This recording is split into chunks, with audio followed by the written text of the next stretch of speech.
Is there any kind of advice that any of you would like to give to another law enforcement agency, a retail loss prevention executive or department about starting a similar program and a couple of the core ingredients? I'll start, and I'm sure they're going to have some things to say too.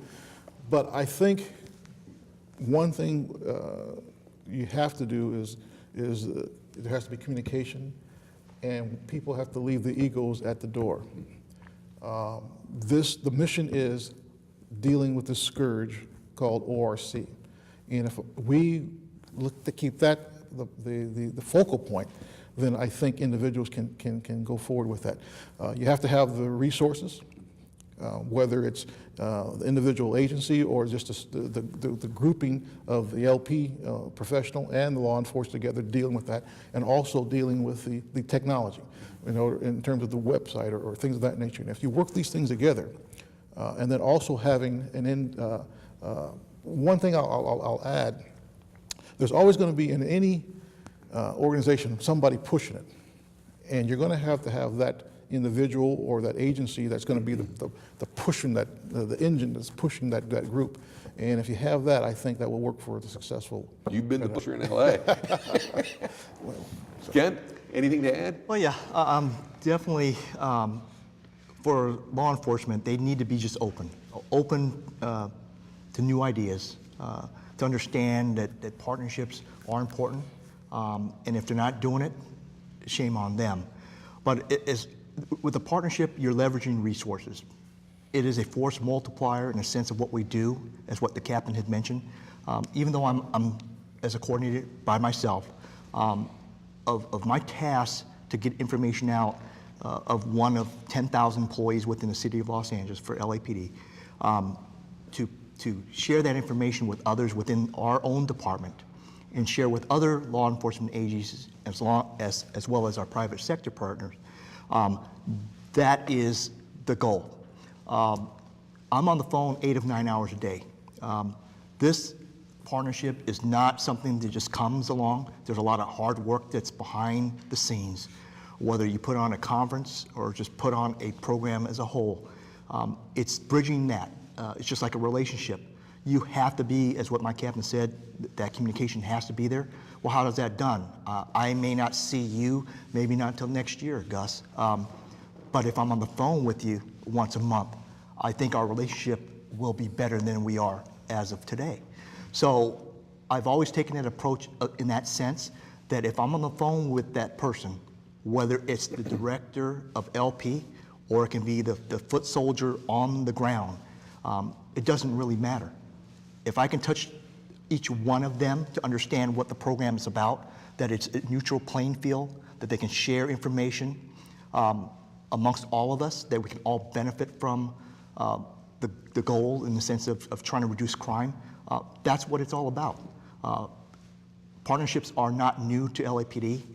As the captain had mentioned, I also do run a private security partnership for the department. We've been doing that for 11 years. Which is called LEAPS, the Law Enforcement and Private Security partnership that we have, and that's with the uniform security industry. So this type of partnership we value. It's very important to the Los Angeles Police Department. Definitely we value it as being important to our private sector retailers and financial sector partners. So as we move forward, wherever that may be, the future, I know my boss is not going to let this thing go away anytime soon, and we shouldn't. This is something that is within our department to keep leveraging resources to work and share the information of our successes.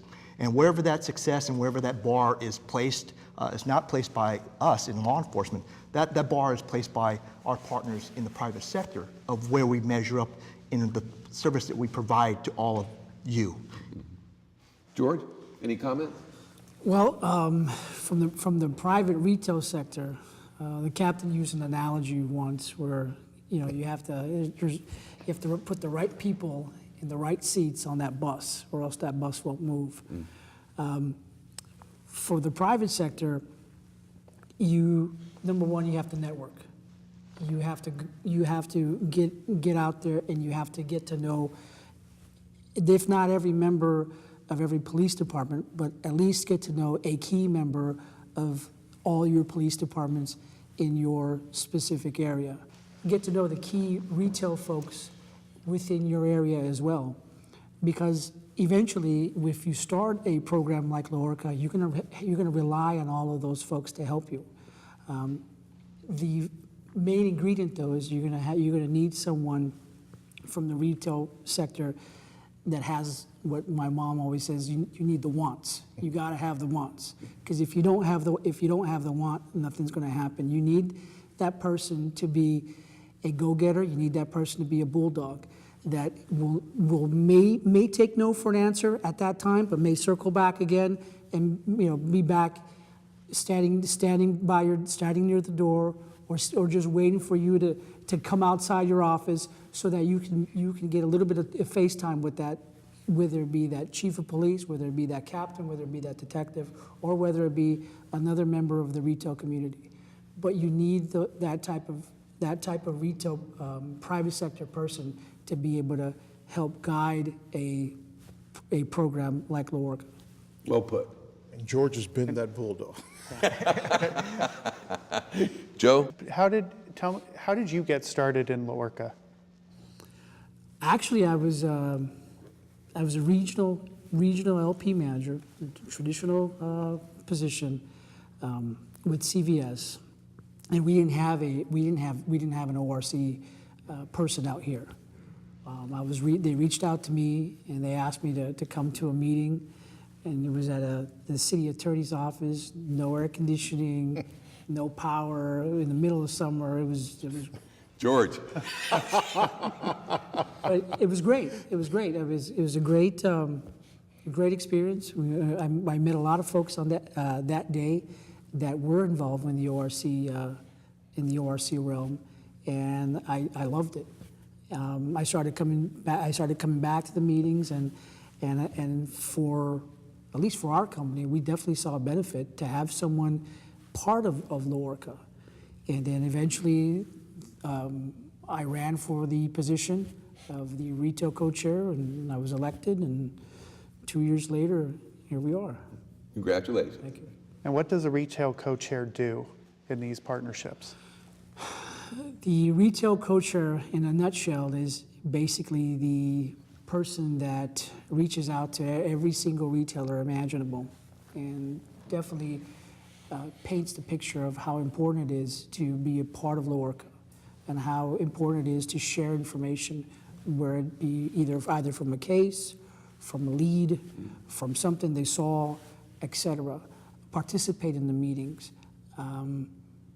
share experiences, share stories with others, and teach as well, because all of us are in the retail sector. We're all LP professionals, but we also teach.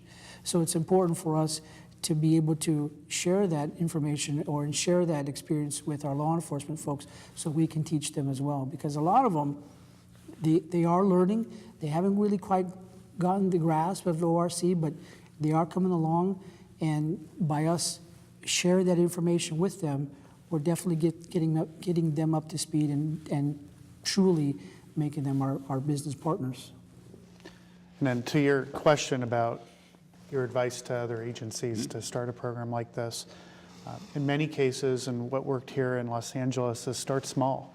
Get to know the key players in the retail industry, people like George and people at the major retail companies. Invite them into a small meeting, ask for their help and support. And law enforcement agencies would be surprised at how willing the private sector is to get together, cross over those competitive lines, sit in a room, share information, and really help rally their counterparts in other companies. And by starting out small, you get that you build that trust, you build that network, and then it branches out from there.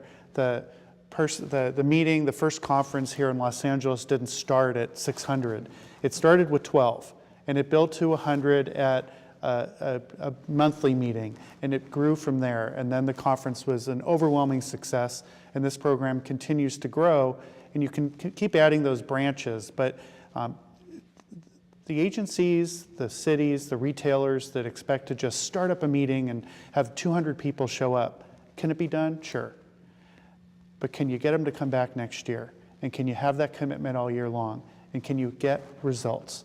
And that's, at the end of the day, what has made this program so successful, made these people so successful.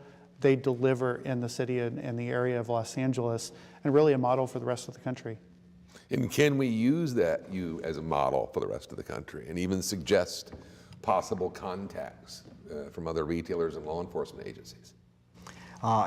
Absolutely. As what I mentioned to you, Gus, we helped Colorado, gave them advice.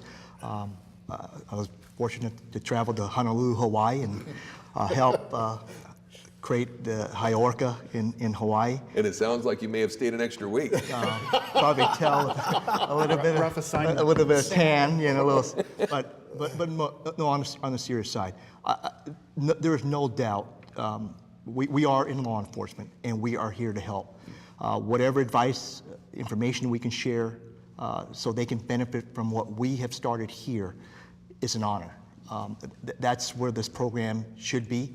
Whether it's the actual deed model throughout the country, that's fine too. But again, like I said, it's back to how the private sector measures our successes.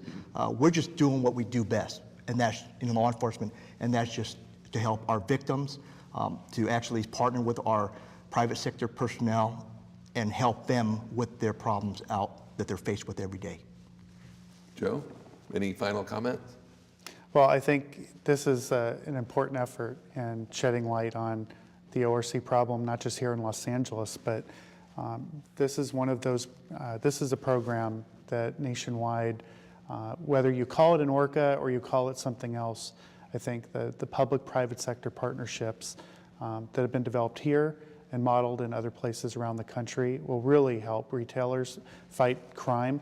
And as we see things cross over into the financial crimes, as Captain Williams has mentioned, and drug-related offenses or gateway crimes that a shoplifter that's a drug user, that the case goes bad, it turns into then a robbery.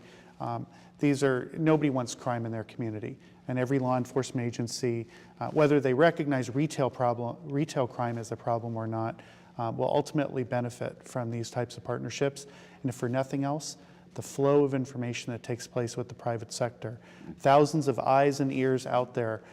You talk Crime Stoppers, and you talk Crime Watch and Business Watch. These programs complement anything that's in the city or county today. Well, I want to thank all of you for taking the time today to meet with us. I'd like to congratulate all of you on the job that you've done. And it's an honor for us at LPNN to be able to sit down with you and send this message to the LP community. And on behalf of the LPNN, thank you. Thank you, Gus. Thank you, Gus. Ladies and gentlemen, that does it for this edition of the LPNN. And in visiting with the LaOrca folks here in Los Angeles, I hope it was informative and educational. Thank you.